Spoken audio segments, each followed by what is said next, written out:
Hello, it's Mark Attwood here. On the 30th of May 2026, I was honoured to be asked by Charlotte Emily Rose to give an introduction to her talk at her book launch in Kinsale, County Cork, Ireland. And in this video, you're going to see Charlotte's entire presentation. Now, why do I think this is so important? Well, Charlotte has uncovered a range of ancient wells down in Kinsale, and her story is extraordinary. How she came across these and how she has connected to the consciousness of what she calls unity water, this high consciousness water that exists as a network under the entire country of éire. And I spent 4 days so far filming Charlotte going around the country at various locations. I managed to capture her and her team of helpers at a place called Clonmacnoise, which is a deeply significant place, and also at a place called Ishnock, which is where the stone of separation, or the cat stone, resides, and the goddess Éire resides beneath that stone. And of course, éire is named after the goddess Éire, and Charlotte's journey was to go to various locations around the country on the full moon and to integrate the high consciousness unity water with other locations. And filming all of this is going to take months and months probably to edit into a coherent film, because I wanted to record this extraordinary journey. Now, since I started my YouTube channel, my podcast in 2020, I have talked about the power of water in healing, but also in consciousness. I've been on my own journey with water for a very long time now, starting initially with the realization that the municipal systems were poisoned with fluoride and multiple other chemicals and toxins. But then this led me to understanding the power of structured living water, distilled water, and the consciousness of water, which really began for me when I first read Dr. Masaru Emoto's work showing the change in structure of water when it reacts to different emotions. If you haven't read any of that stuff or looked at that stuff, I highly recommend you do. And also this led me to Viktor Schauberger and the incredible work that he did. Water really is the key to existence. You are water. A lot of us know that H2O is a con. It's actually H3O2 that is the water that we should be consuming, because that's the water we're actually made of. But this, water's like the most obvious thing, so obvious that most people can't see how important it is. I wanted to record Charlotte's journey for this reason, because when you watch her do her presentation, you can see and you can feel how connected she is to this mission that she's on, and the amazing book that she's produced. And so I didn't want to show you my introduction at the actual event itself, because there was a wide range of awakeness in the room, and I tailored that talk specifically for them and probably crossed a few lines as usual. But in this case, I just wanted to make a quick introduction. Go and get a cup of tea or a cup of coffee, sit down, relax, and watch this extraordinary story. Actually, it is an extraordinary story, and I firmly believe that this work is affecting the consciousness of the entire planet because of the power of Éire, the country, or éire, or Ireland. We're trying not to call it Ireland, because éire means anger land, island, anger land, which is part of the matrix overlay that has been put upon it. Probably because the Irish is so difficult to contain. as most of you know, I've talked about a book called Island Land of the Pharaohs by Andrew Power multiple times. You can't get the book anymore, but you can read the PDF online if you Google it. And in there, it talks about 16 layers of black magic being put onto that country compared to 2 in most other countries, which will either make sense to you or it won't. The choice is yours to know. Anyway, enjoy Charlotte's presentation, and always look underneath the descriptions of my videos. There'll be a link there where you can get this book. It's extraordinary. God bless. See you later.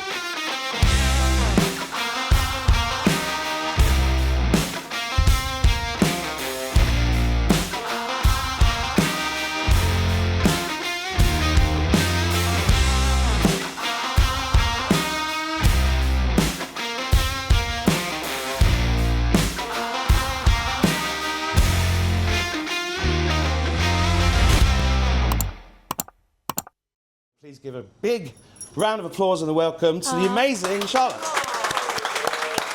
You're marvellous. Okay. Welcome down.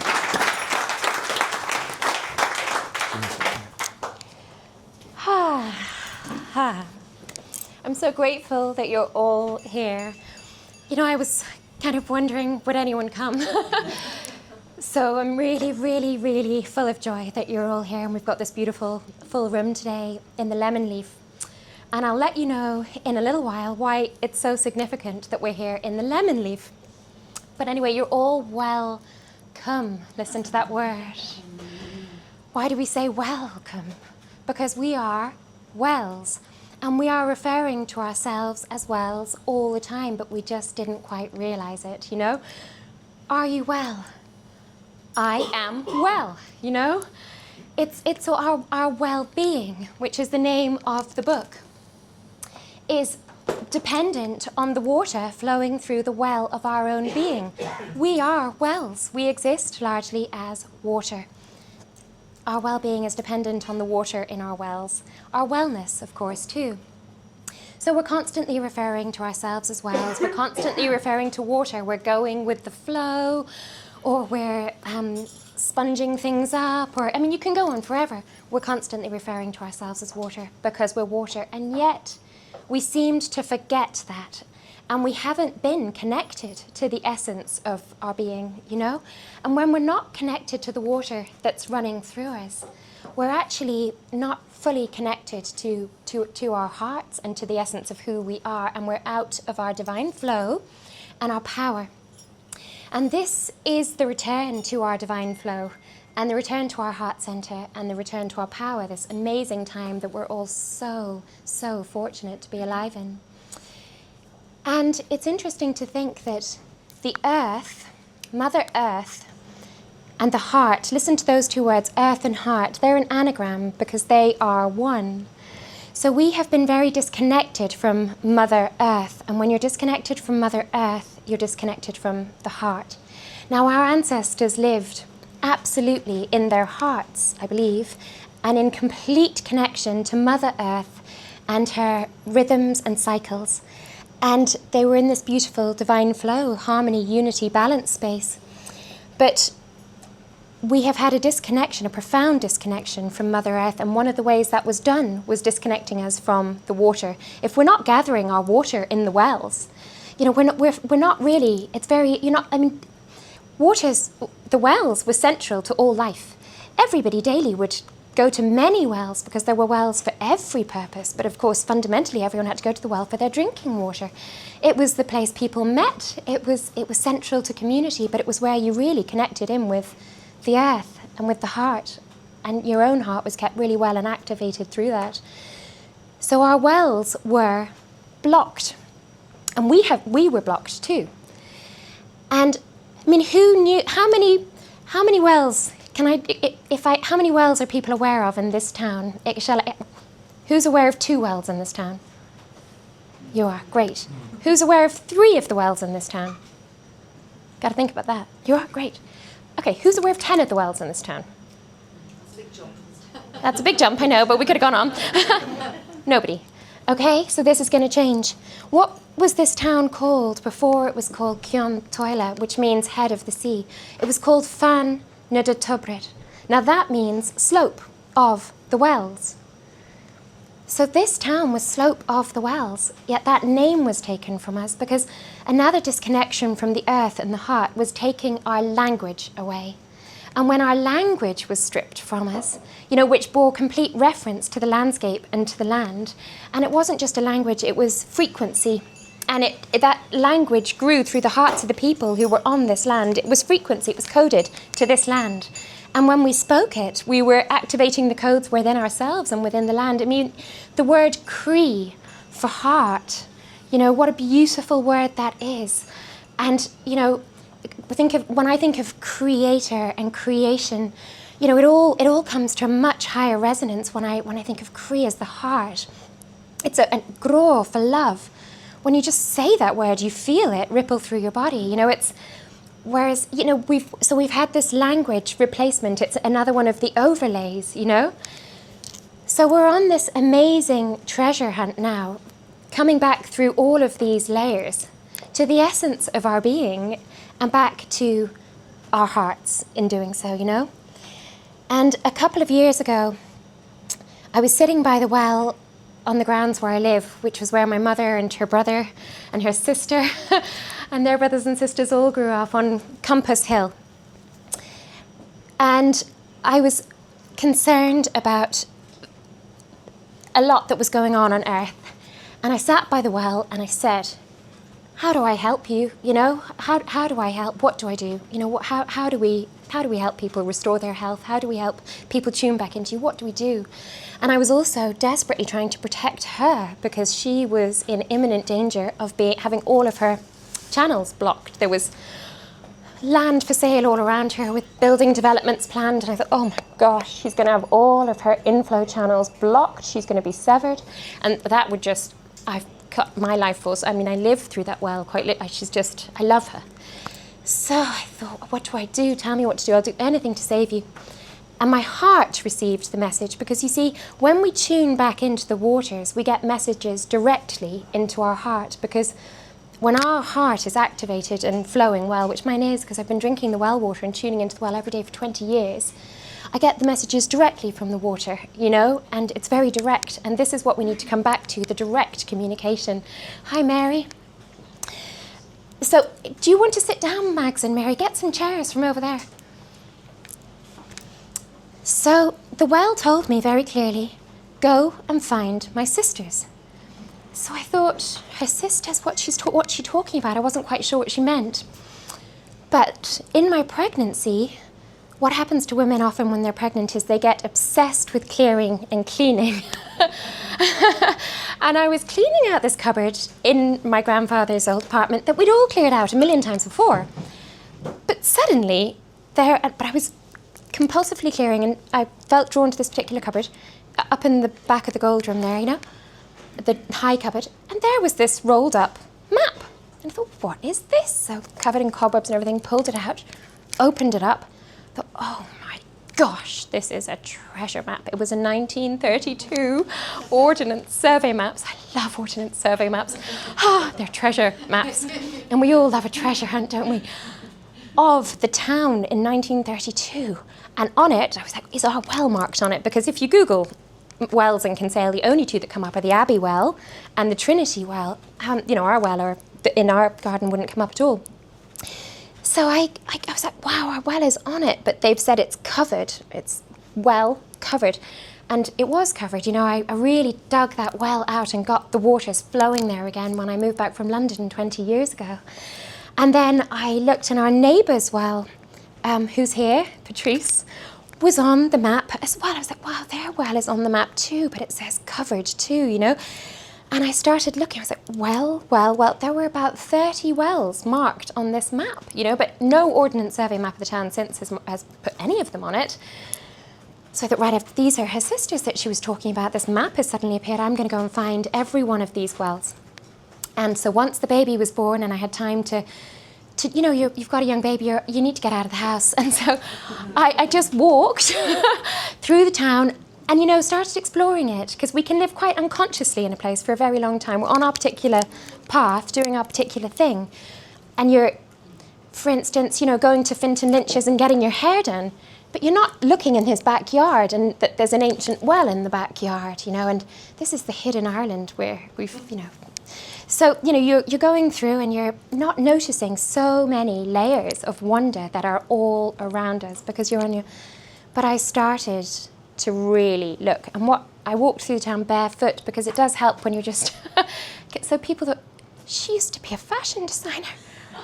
We knew she was lost, she was a conspiracy theorist, tinfoil hat, you know, but now she's really lost it. You know, she's walking around barefoot looking for wells. I mean, you know. And then I was knocking on people's doors, like Arthur here. It's like, I think there's probably a well in your backyard.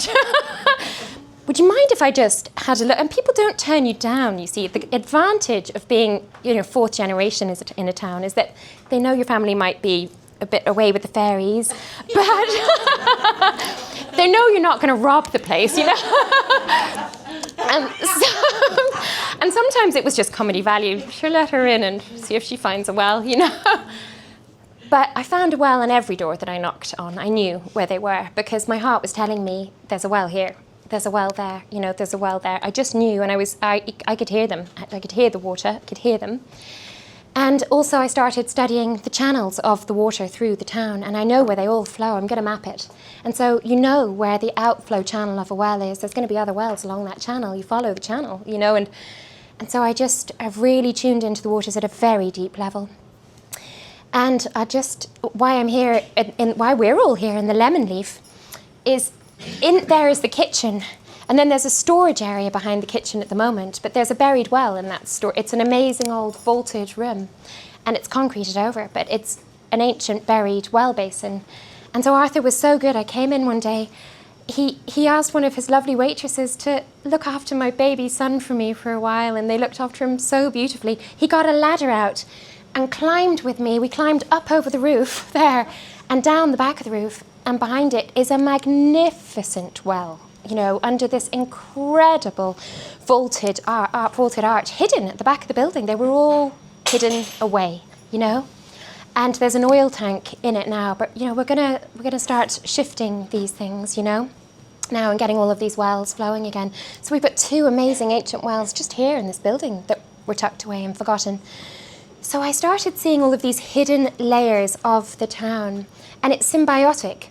The more you're seeing the hidden layers beyond the surface around you, the more you're also seeing that within you. You're coming deeper and deeper into your own center. You know, I was meeting more and more and more of myself, you know. It's all one, you know. So the more we start peeling back the layers around us, you know, that are obscuring our view, there's so many surface layers around us to distract us and keep us. Once you start looking through those and peeling those back, it's happening within you. It happens within you as well. And you come deeper and deeper and deeper into your heart. And the more you're coming deeper and deeper and deeper into the heart, the more you can see, you know. So I can see things now everywhere. I can see hidden doors into, you know, solid rock, you know, that I know I could actually open with frequency and walk into solid rock now, you know. That's where we get, you know, when we really go on this journey. And we can all go on this journey. This is why we're here. We're all alive now to embark on the treasure hunt of finding our way home to our hearts, you know, and to our power centers, and remembering who we are, you know. That's why we're here. Nothing else is why we're here at all. You know, we're not, it's just totally superfluous, you know. So the well at the Grove where I live was where it all began for me. And I was living in London and feeling progressively more and more lost in the city, you know, and just craving earthing time. And I did really well in my degree at art college, and I got offered a really snazzy job in Paris. But my heart was just not in it at all, you know.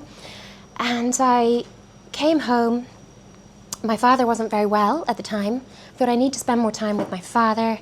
I just need to go back to the Grove. My grandfather was a beautiful gardener, and the gardens at the Grove were magnificent in his time. He had, they were being, but they'd, since his demise, you know, been getting a bit, they'd been, so I thought, I'm just going to start restoring the garden and just, you know, spend time with Dad and just get back into the beautiful land of éire, that's her real name, I'll come to that in a minute, and come back into my heart, re-earth myself.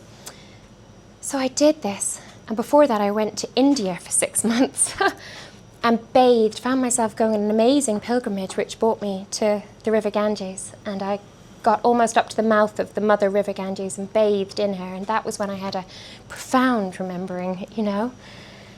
And the Indians call, you know, the River Ganges the mother, the goddess. They still revere her as the goddess, and all the rivers of this land were revered by our ancestors as the goddess. The river Bandon that flows in here, do you know what her original name was? Bandia, the goddess. I mean, look, and then they called her Bandon. Blackwater, her name was Awinwera, the river Mwera. They named her Blackwater. I mean, all of our rivers were named after the goddess. They were all renamed with really oppressive names, you know. So anyway, I was by the river, Mother River Ganges. I was, this is it. We're supposed to revere the waters. You see people revering the River Ganges and, you know, getting cups of water in their hands and pouring it over themselves and then offering it back in prayer. And I got really into that. And I was like, oh my gosh, this is what I've been missing my whole life. This is what I was looking for. And I came back and I was doing the garden and my heart kept on saying, clear the well, clear the well. And so I went to this corner of the garden that we were always told as children not to venture to. It was like, oh, there's a witch that lives there and it's, you know, don't go there, you know. She'll cast a spell on you and you're, don't go there. It was, you know, because we've all become a bit afraid of these wells, haven't we, you know. But my grandmother, I remember playing hide and seek there as a 5-year-old. And I was hiding by this beautiful big tree by the well. And she came and found me. And I said, what is that? And she told me it was a well. And she told me that, you know, fairies lived there. She didn't tell me a witch lived there. My uncle used to say that. She said, no, fairies live there. And, you know, we had a beautiful moment there together by the well, even though it was blocked at the time. And I loved her very much. And when I was doing the garden restoration project, I felt her saying, but come back to the well. Go to the well, clear the well. It all begins at the well. So I felt her very strongly. Her name was Emily. It's my middle name. And so I went to the well and I was talking to my grandmother the whole way through clearing the well. It was like she was doing it with me, you know? And it was the most beautiful process. The birds were singing. It felt like as we were clearing this well, everything was coming back to life around us, you know? It was like, were those flowers there 10 minutes ago? You know, it was amazing. Is the birdsong getting louder? Everything. And I just kept clearing this well, and then I found myself walking into the well, you know, the next day when I went back and it was just full of this beautiful water. Like, oh my gosh, and I just walked into the well and stood in it, and I just fell in love with the well in that moment. And I was not going to be moving to Paris or anywhere else. I was going to stay with that well and have her as part of my absolute daily life. I couldn't move from the Grove from that point, you know. The well just completely plugged me back in, you know. So I was unaware, like we were all unaware, that there were so many more of these wells all over the town, you know, until I found the map and went to find her sisters. And I thought there'd be this 30 or so that were on the map, but the more I started looking, they just kept, there was more and there was more. So I've got 100 of them documented in this book, you know. But there's way more than that. You know, it's everywhere you go. I just keep seeing, oh, there's another one, there's another. But it gets overwhelming. I can't clear all these wells, you know.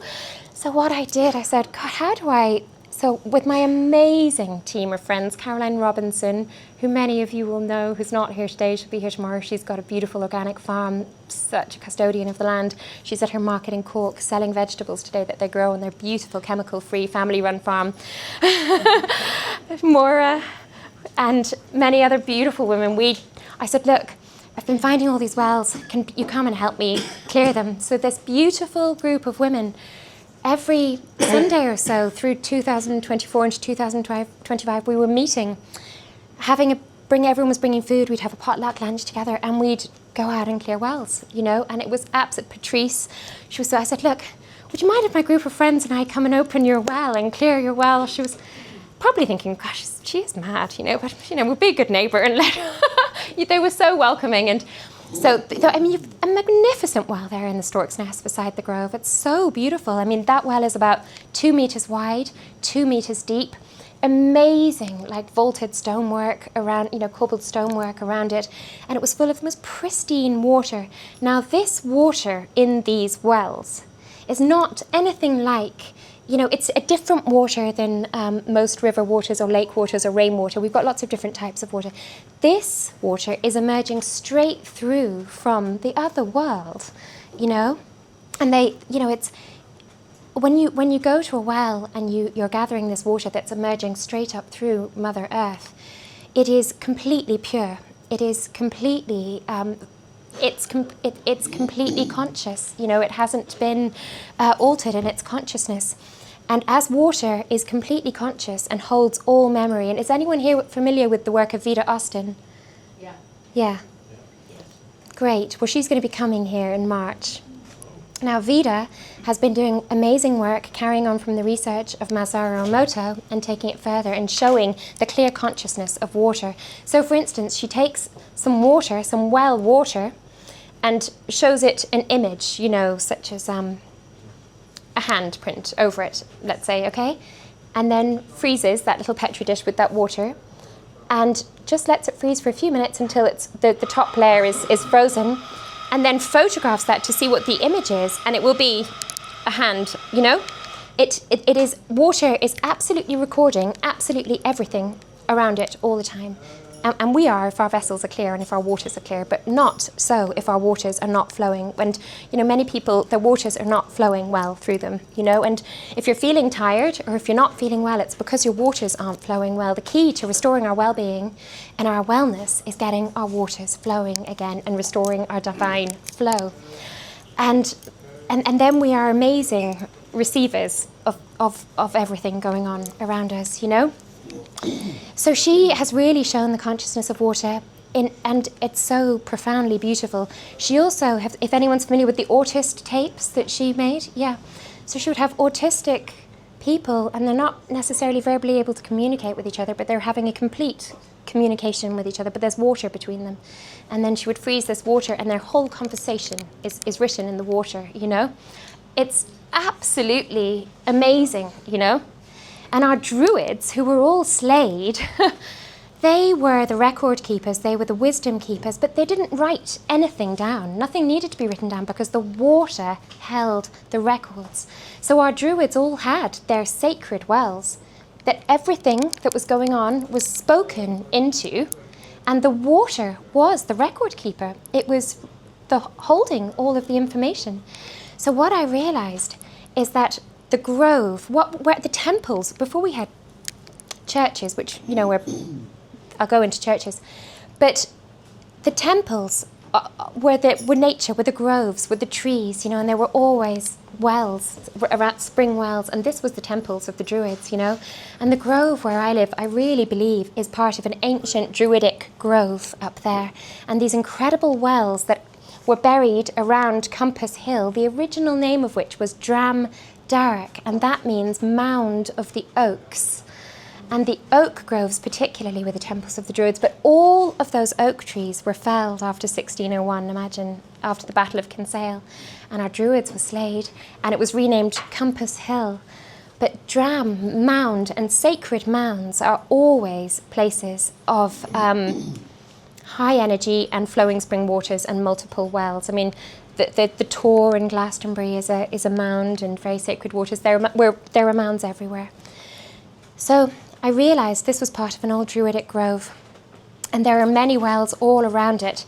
And I think I started to study, as I started to unearth all of these wells, the locations of them all and the shapes and sizes of them all. And they're all in different places and the doors facing different directions, because they might have been used at, with the rising sun or the setting sun, or at an equinox or at a solstice, or at different times of the year. Our ancestors were completely in tune with the natural cycles of all life and lived in harmony with them. And when we're out of kilt with that, we're completely out of rhythm with life, So all of these different wells of all of these different shapes and sizes, and I thought, well, they had wells for so many different purposes. So you'd sit with a well and say, tell me, what were you for? You'd drink of the water in that well once you got it flowing again, and then you'd receive the information. Oh wow, you were for fertility, and a lot of wells that were for immersion in would have steps leading down into them, and they wouldn't be deeper than, say, chest height. And these were wells that were used ceremonially, such as our well at the Grove. It has 6-metre wide steps carved into the ground rock, leading into this beautiful keyhole chamber. And that's so symbolic, because it is like, opening a door when they are liminal spaces. When you enter, you're entering the other world. You're in between worlds, and you're entering your heart, and you're entering a totally different dimension, So I think our well was fertility, and it was, you would walk down the 6 steps and you're in the beautiful well basin then, it was certainly ceremonial. And then there are other wells there were little blessing wells. So as you entered each town or a particular site or a village, just there'd be a little blessing well, Now as we're coming in near the riding stables along that road into Kinsale, a wonderful man called David Scannell unearthed a beautiful well there in the last few years, if you're familiar with that. It's now called the Carrageen Well. But that would, I think, have been a blessing well. It's, that sort of height, not particularly deep or full, ever flowing with spring waters filling it. And, perfect place as you enter the town to, have your blessing and purify yourself and make acquaintance with the town, before you enter it. So there's blessing wells at every entrance point to the town, and to sacred places. And that's been carried into the Catholic Church. What do we do when you enter a church? There's the little, isn't there, And then there were, of course, baptism wells. Our ancestors would baptize themselves at different, obviously they were baptized, they're young, but it would be like you've emerged from the womb of your mother. I mean, of course, the womb is a very sacred well that we all begin our life here in. That's the womb of the well. So you've emerged from the womb of your mother, and now you're coming into Mother Earth.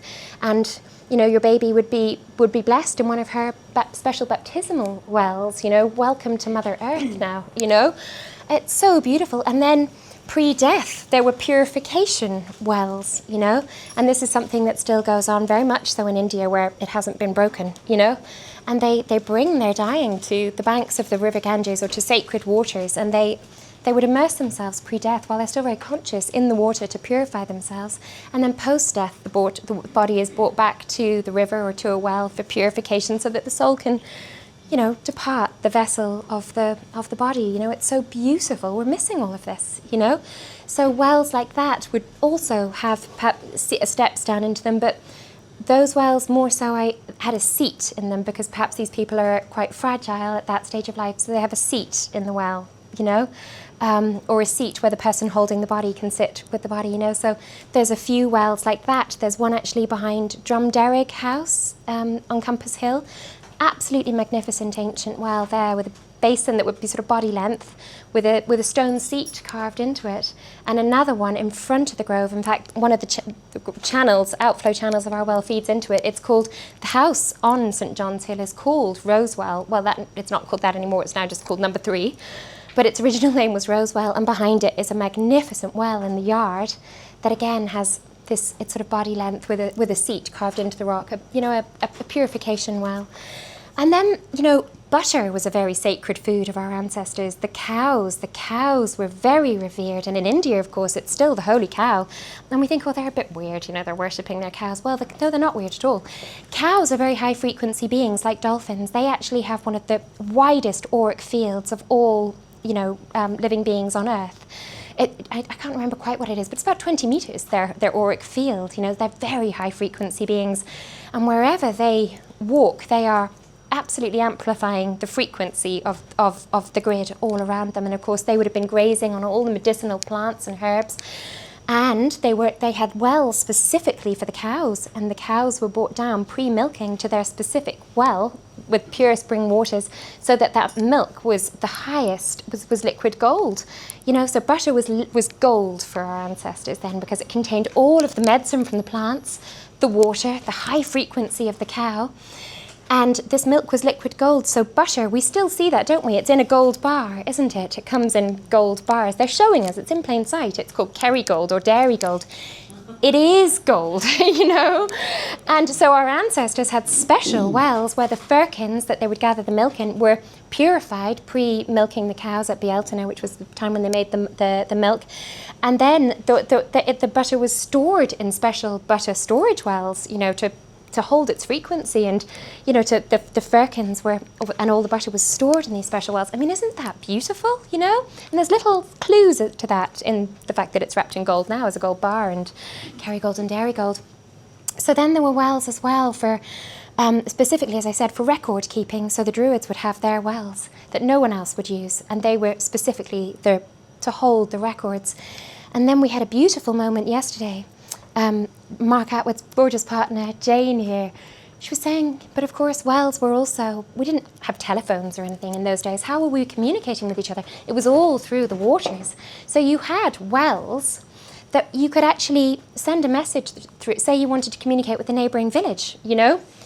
You've got a well that you can go and we're being invaded or raided, and you communicate into the well, and it's sending the message through and being received in another well. We had wells. We were using wells as telephones. Isn't that just magnificent? You know, it's so beautiful, and we can do that when but it only works with the clear waters and the clear channels.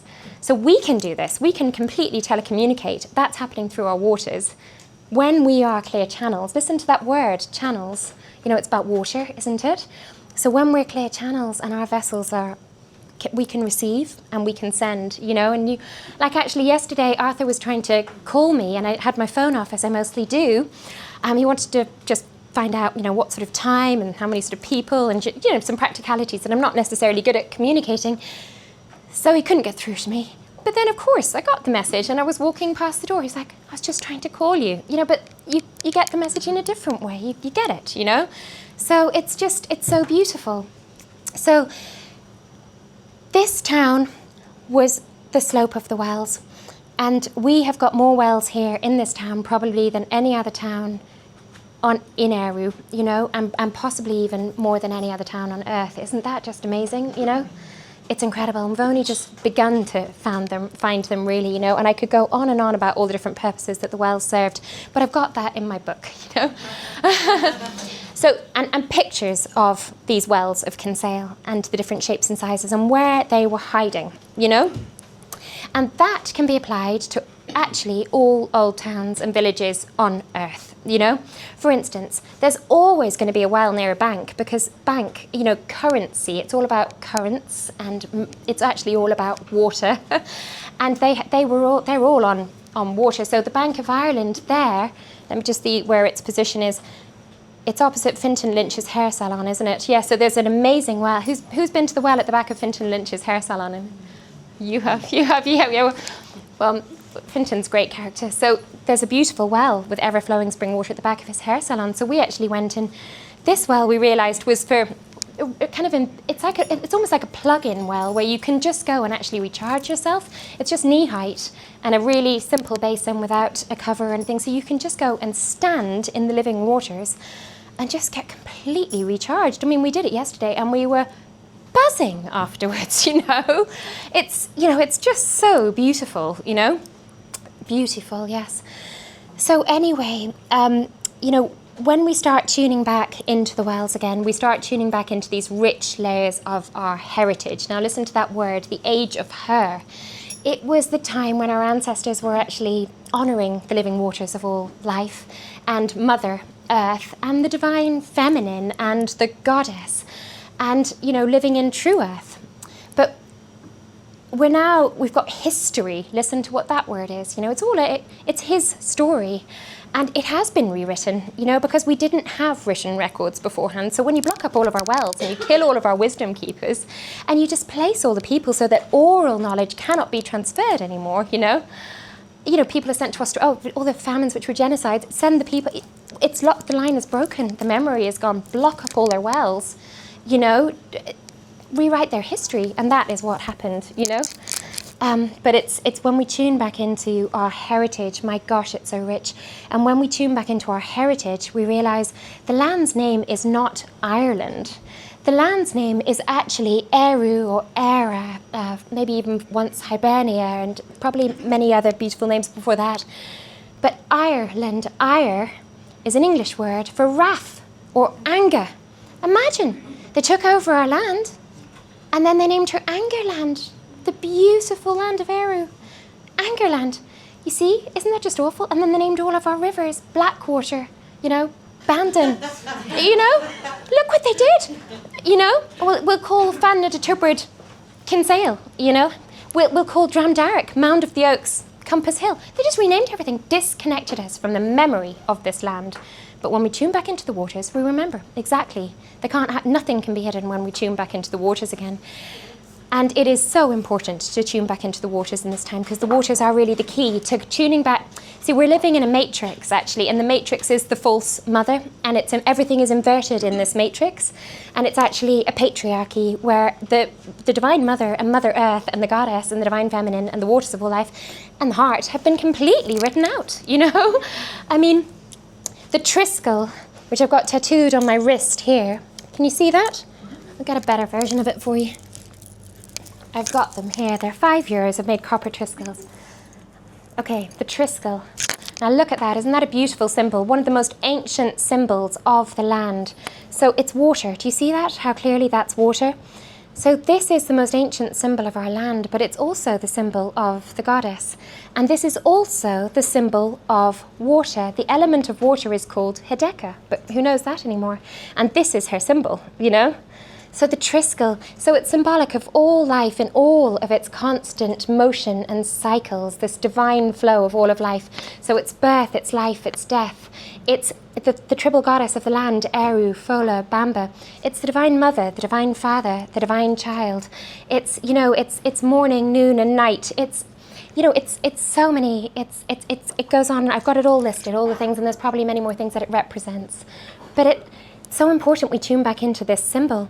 And all of our manholes around the land, up until even 40 years ago, had copper covers over them with a Triskel on them, and the Irish word for water, which is Ishka.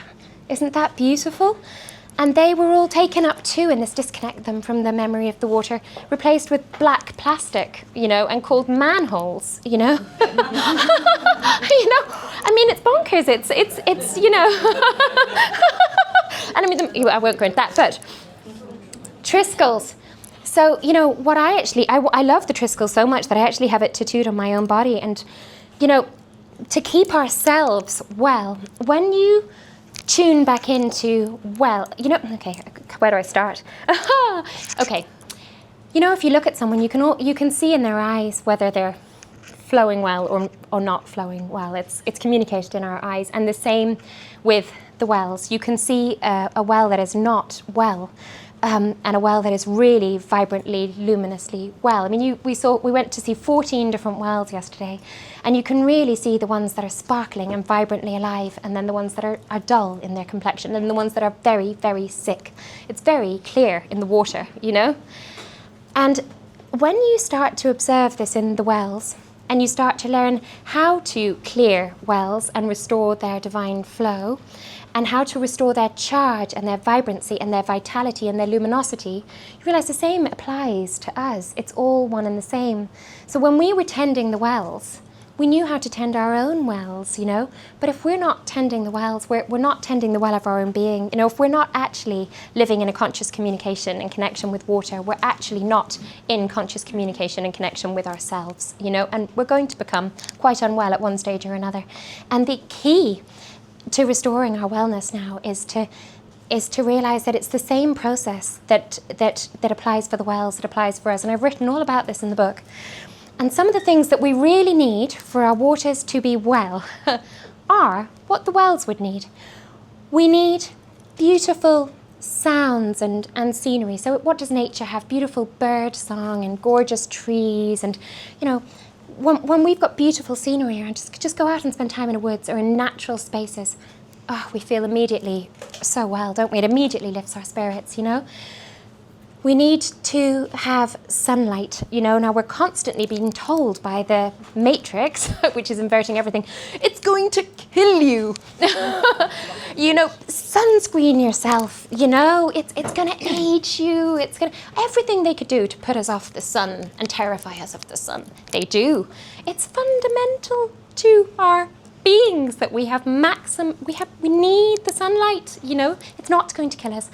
And put sunglasses on your eyes, you know, save your eyes from the sun. Oh my goodness, do you know, our eyes are clocks, you know? Our eyes are reading the rays of light and the frequencies and the vibrations all around us, the light all the time, and they're communicating that to every cell in our body, and every cell in our body is a well. The Irish word for them is Helene, which means tank. Every single cell is a well, because it's all fractals. It's communicating what time of the day it is, so what type of activity they should be in. Should they be closed or should they be open? Like flowers, you know, when the sun is really bright, they are open to receive the light and they're following the light around, you know, and when it's dark, they close in, you know. We're the same. So if we've shielded our eyes from this terribly dangerous sun, our cells cannot receive the light that it's been communicated to them. Oh, it's dark, or, you know, it's morning, or it's evening time, you need to go into sleep mode, you know. We're not receiving the light, you know, and then when we can't activate our water, we need to keep our waters activated to keep ourselves well. So to keep ourselves activated, we need beautiful natural scenery. We need to have, we need fresh air. We need oxygen. We need to breath work, you know. Now the church will tell us that yoga is of the devil. No, breath. We need to oxygenate our cells and our waters, you know. We need to move. Water has to move, it has to flow. If it's blocked, it's stagnant and unwell. And if we feel blocked and we're not in our flow, you know, we feel a bit, we can become, it constricts us, doesn't it? You know, we need to flow. We also need, magnetism is a part of it, you know. And so, you know, crystals, just walking barefoot on the earth, on the different rocks, we're keeping the magnetics of our body, we're charging the magnetics of our bodies. We need magnetism. You know, there's so many more things. But one of the most important things, of course, is our thoughts. You know, we've got to give ourselves love and gratitude. And we're programmed, of course, aren't we, by the patriarchal system to feel a huge amount of shame and guilt. And the prayer in the church was, I am a sinner. And I've forgotten what they are because I haven't been there for a very long time. But, oh my God, you just think you're just, you know, this. It's all about, forgive me, I am a sinner, isn't it? It's all about what it's, you know, we're just, so you're constantly taught to feel shame and guilt and, you know. But actually, and that is deactivating us completely, as Masaru Emoto showed. You know, if you show water shame and actually one of the most awful things you can do to water is neglect. Now, most people are neglecting themselves completely. You know, they're so busy, which the system has designed everyone to be, they're completely neglecting themselves. You're going to become very ill if you're neglecting yourselves. You've got to take time in stillness. You know, we've got to just be in stillness and nurture ourselves and sit and meditate and just be. And we've got to give ourselves self-love, because you can have a very sick well, and the thing that will help it most to return its absolute luminosity is just acknowledgement, touch, just acknowledgement. I see you. You're not forgotten. I love you. Just speaking to the well like you would to, you know, a beautiful child or a being, a goddess. You know, she immediately starts to come back to life. And then when you give her love and gratitude, the wells can actually light up. We've seen them actually light up. Now there's a well along the road here behind Bruno's, and it was a phenomenally sick well, probably the sickest well I've ever seen. And it was a massive operation to clear that well. And when we finally got that well flowing again, she was so happy, and the water was jubilant and rejoicing, and the whole lamb. We went back the next day and we sang with love and gratitude to her, and we were so thrilled. She was vibrant, luminous, fluorescent turquoise, and actually light, like bright light. And I managed to get it in a photograph, and it is not an altered photograph, and it's in the book, and we all witnessed it. Were you there that day, Maura? No, Caroline was there. Some of us were there. It was absolutely beautiful. Now, quite a few people living around that very blocked well were really unwell, you know, because where water is very sick and unwell and blocked, it affects the energy flow of all life, and people will feel, their own waters will feel, you'll be quite unwell, you know. when we got that well flowing again, the person whose property it was came off his Zimmer frame within a few weeks. He had absolutely terrible back pain and could hardly, within a few weeks he was off the Zimmer frame, you know, he wasn't in pain anymore. I mean, it really makes a difference.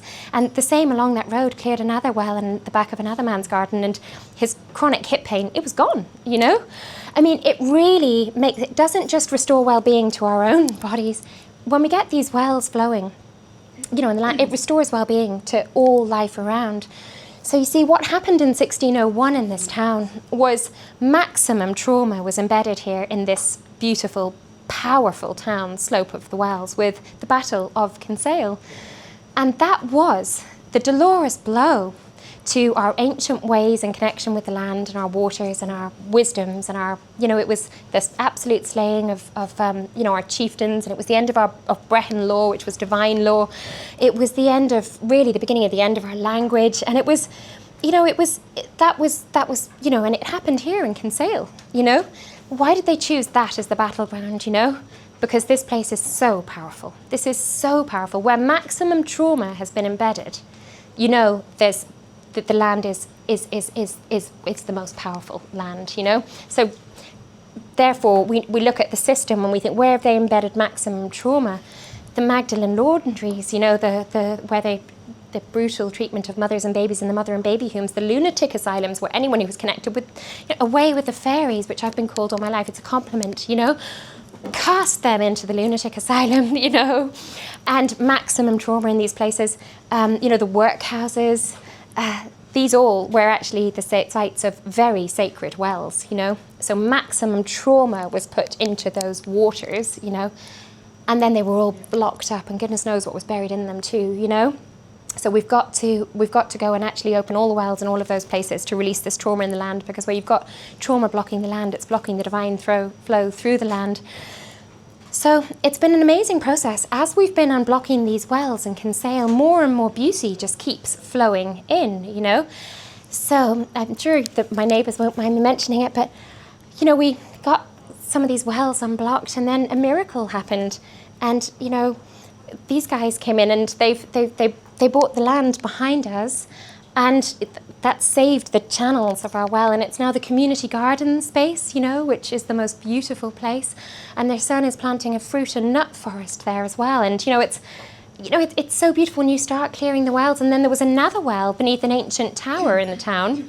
And I know it's an ancient tower, but it was completely overgrown and not recorded or protected.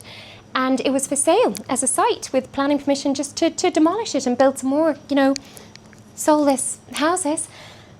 And I thought, once I started realising that all old towers are part of this amazing energy grid that harnessed and amplified the power of water from many different things that I go into in the book, I realised this was a tower, and I realised it's, of course, then going to have a well. So I went with Caroline, we put on high-vis jackets and hard hats, because, you know, you've got to look official sometimes, you know, and it's quite prominent there.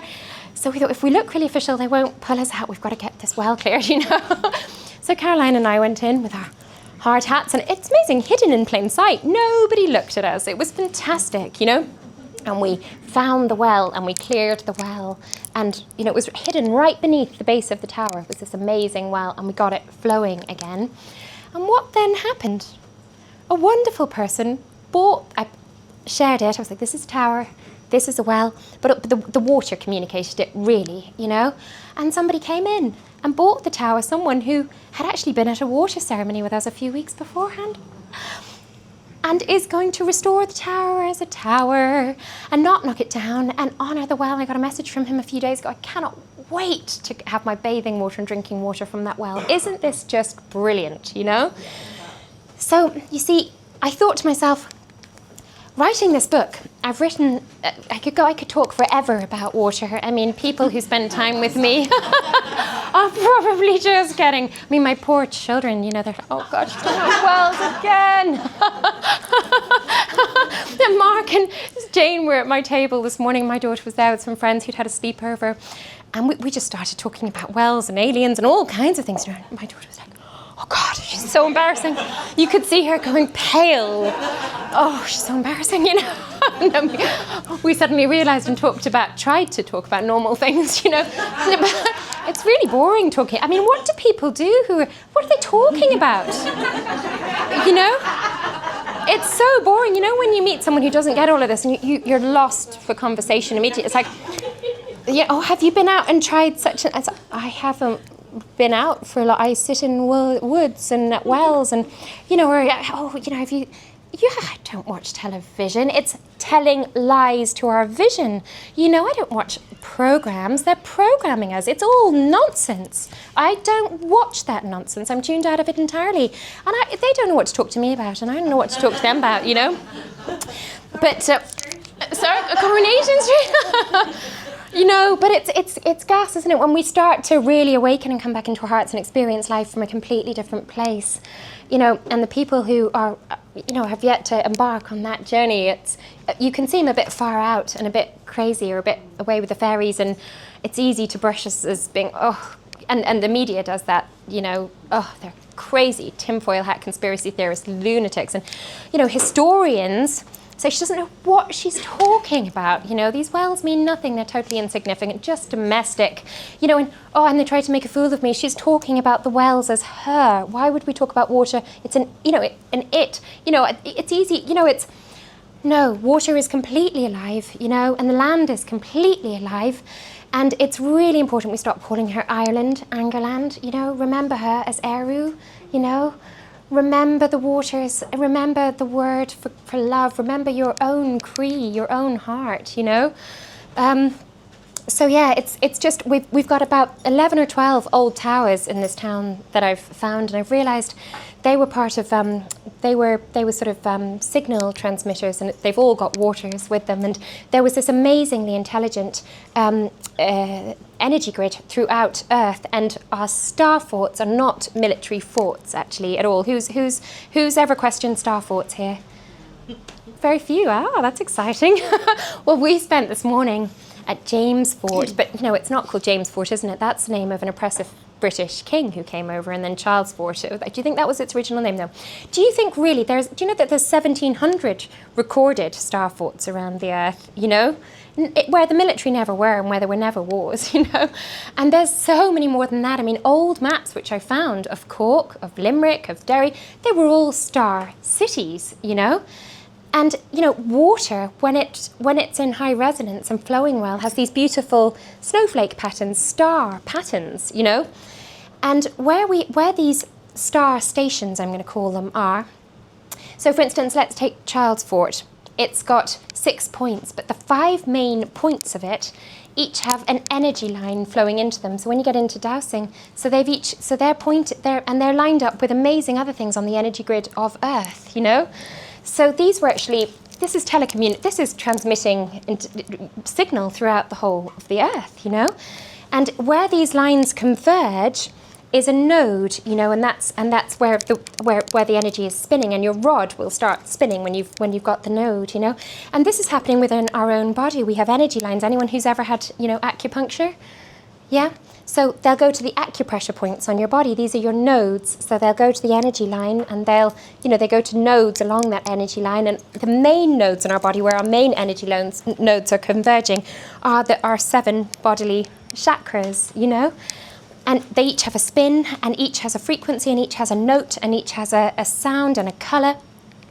And every node on Earth too. So we were looking at the amazing node up there by Charles Fort, and it has the most amazing spin now, because we've really been working with that. And it's interesting because you can ask a node, they all have a symbol, a sacred symbol too. You can ask your rod, show me the form here. Now, I could go on forever, but if you follow the rod around, it will actually map out a form. We've been doing that, and it's mostly, if not always, it's the Triskel, you know? Isn't that beautiful, you know? And so, yeah, we did it on the Hill of Tara, didn't we? And we've done it at a few places where the nodes are, and mapped them out, these amazing Triskels, energy symbols in land, you know? I mean, there's so much to remember and to discover, you know? And it really is time, and we're all invited on the journey to do this work. And so I've written this book, and it's the case study of the wells of Kinsale, but it's also showing where to find wells, how to clear them, how to charge them, and how to do this within our own bodies, you know, and this can be applied to all life on Earth. It's Kinsale, but this is a case study of one town that can be applied to all old towns and everywhere on Earth. And already, just in the last month since I started releasing the book, people have been writing who are reading it and saying, oh my gosh, I've just remembered. You know, it's just click, click, click, of course, of course, of course.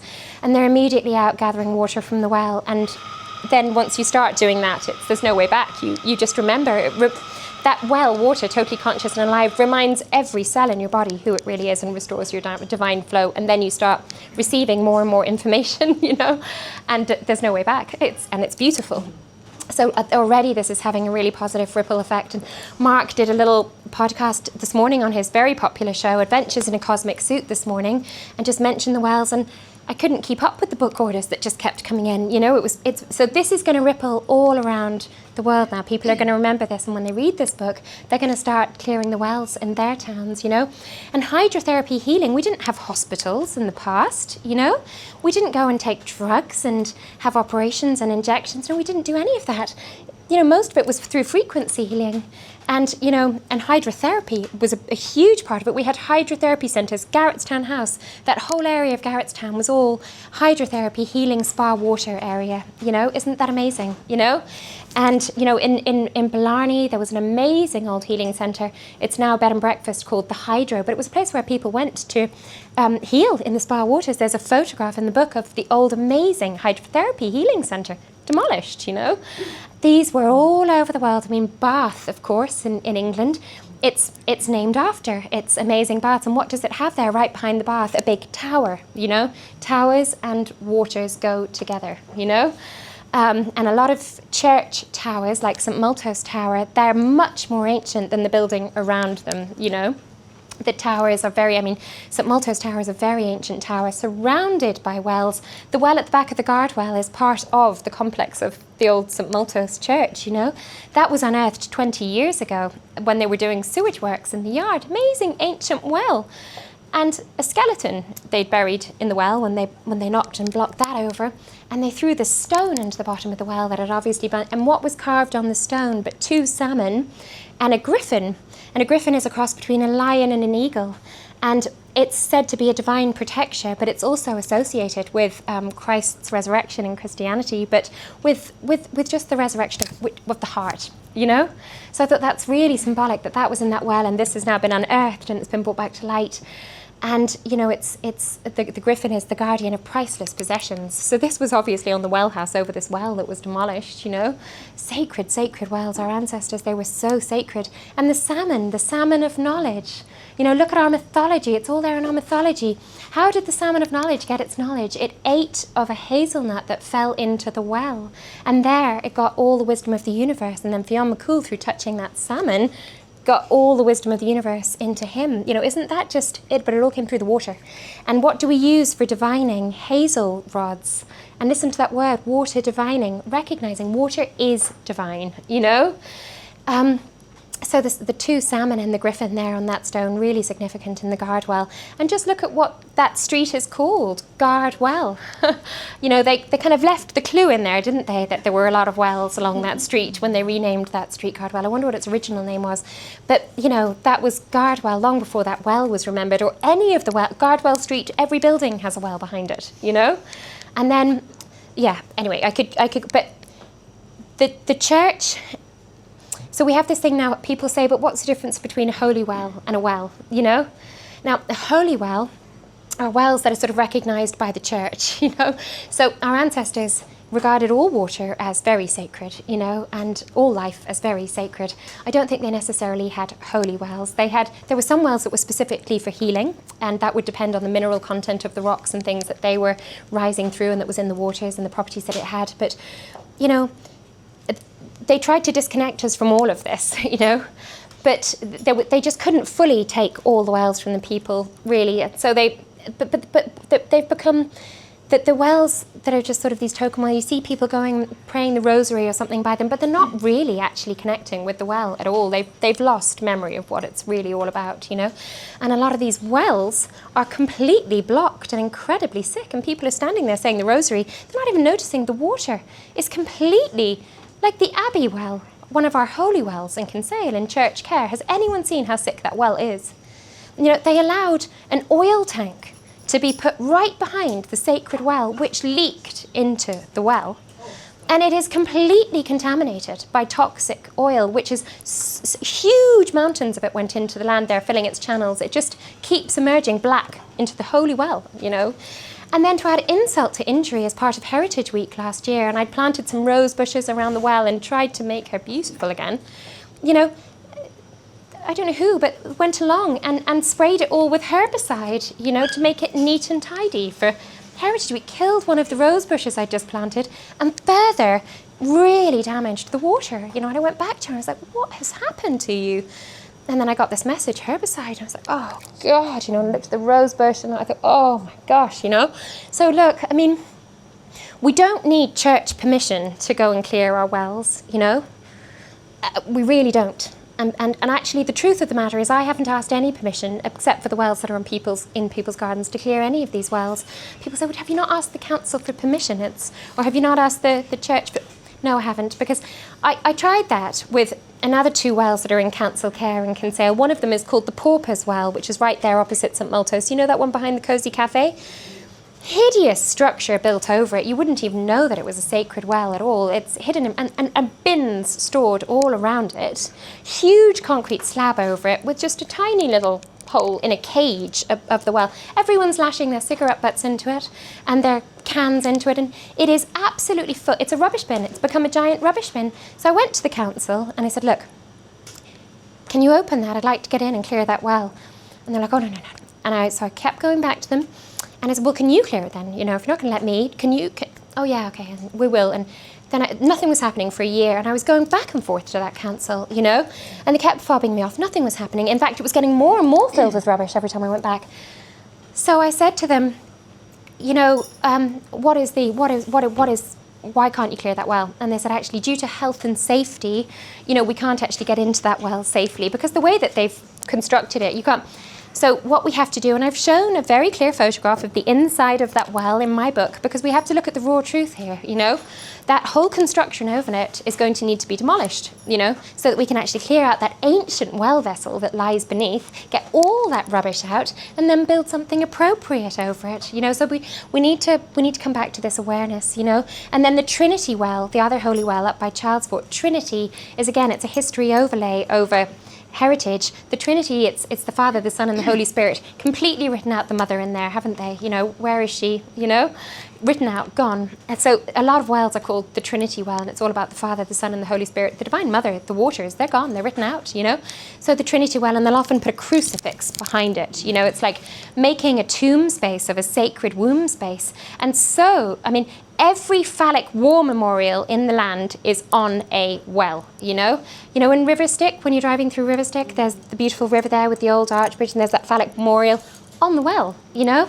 The pump monument here, it's on the well, you know. The pump has been disconnected, and we've got a phallic war memorial there. It's on the well, so it's a really repressive male domination, isn't it, over our sacred waters, and making tomb spaces and places of mourning and grief over places of life and vitality and birth and nourishment, you know.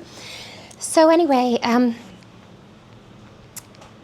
yeah, it's just really important now that we come back to freeing the waters and charging the waters and restoring the waters. And the wells are really key to restoring life and well-being and divine flow and unity and balance and harmony to all life on earth, but to our own beings. You know, it starts with us, you know, and to helping us really remember who we truly are once again, you know. And this is now happening. It really is. And so we're all invited to do this. And one of the things I now do as a daily practice is I just sit for a few minutes and I just put my hand on my heart and I just give myself love and gratitude, you know, because love and gratitude bring water to its highest frequency and most pristine, beautiful crystals, as Masaru Emoto demonstrated. So I just sit still and I just put my hand on my heart and I drink some beautiful well water, and I put some rose oil on me. The rose is the highest frequency of flowers. Of course, it's associated, therefore, with the Divine Mother, with the heart. And, you know, I just give myself love and gratitude. And that changes everything, and you can immediately feel, and then I'll run my hands gently over my body and feel, you can feel where you've got a blocked bit of flow, and just send yourself love and gratitude there. Keep drinking the well waters, and you completely restore, you know, optimum health and well-being to your bodies. We can all do this. There's no such thing as a terminal diagnosis. That's just not true. As Mark said, he's restored so many people to complete well-being who came to his clinic. The main treatment is through the water. And many frequency treatments. It's the 5D Health Clinic in Boyle. Through you know, so it's really important we remember this. And yeah, and what we do wherever we go now with the wells is we give them love and gratitude. And as I've said, we see many actually actually physically light up, you know, and you can see people who are really in their heart and in a divine flow and in love. Their eyes are lights, you know, their whole being is light, you know. So it's really important we all come to self-love. Self-love, you know, that is, it starts there, you know, we've got to restore our own, so self-love, a practice of self-love every day. And on that note, I mean, I could just go on, but you know, when you read the book, there's, I'd really like us all to just stand up for a moment, actually. Can we just all stand for a moment?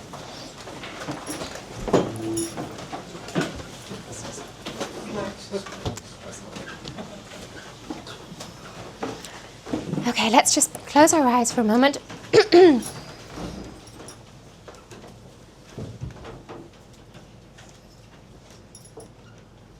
Feel the beauty of your being.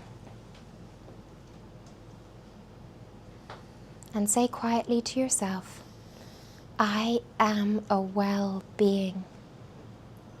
Say it 3 times.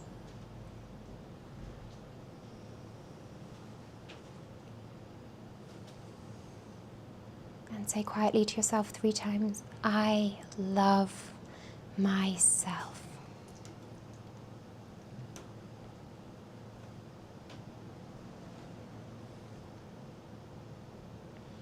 Say quietly 3 times, I am so grateful for the divine waters flowing through my being.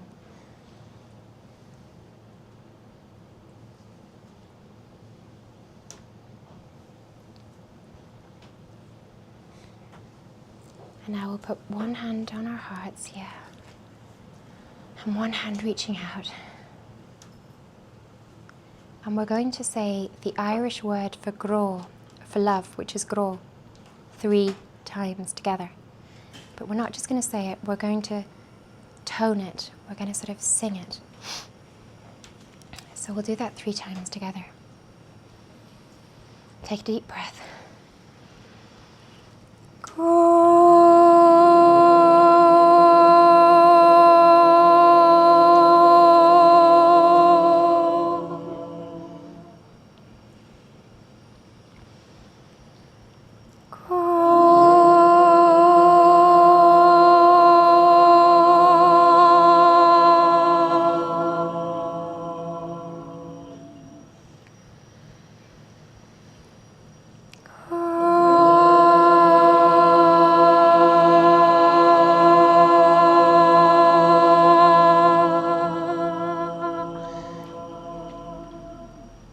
And now we're going to do mu, e, ah. Okay, we're going to do that 3 times, okay? And see what happens.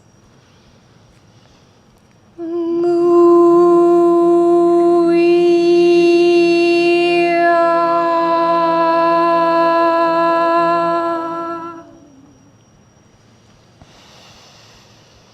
Mu,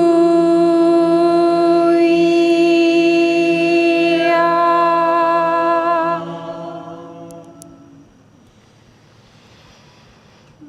Mu, e, ah.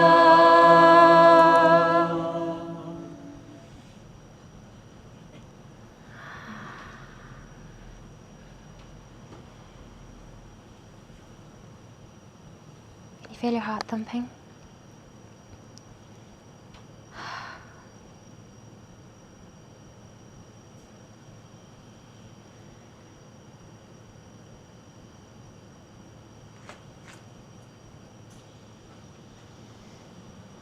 Oh, it's so beautiful.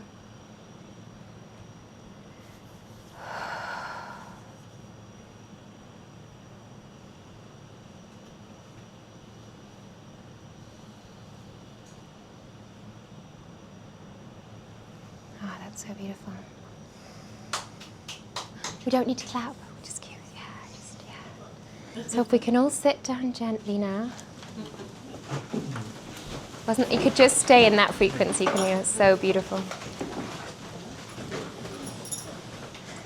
So mu I a. It's like Maria. Look at Maria, divine feminine. Ma, mother. Re, Irish word for king. Ah, it's the heart space. So it's that beautiful, the combination of the divine feminine and the divine masculine coming together in that beautiful heart space. But originally, in an older light-coded language, it was mu-i-a. When you do that, you really feel your heart activation. You know, we really received that clearly today together somewhere, and we did it together, and it was like whew, just beautiful. You know, so we're just mu. And you. I-a. Practice it. See what you feel. Try Maria. Jane? Comes from ancient Lemuria. So the original divine mother imprint in your. Just try it. See how you feel. But we need to do things like this with our beings every day, you know. And then find a well close to you and start gathering your water at a well. And every well is now calling for its custodian, you know. So if you feel called to a particular well and to being its custodian and caring for that well and keeping it charged with loving gratitude and keeping it cleared, follow that call, you know, because every well is calling now for a beautiful custodian once again, and this is going to completely shift all life on earth, you know, back to divine flow. So there we go. Yeah, I could go on, but I think that's enough now. Thank you, Arthur, for having us.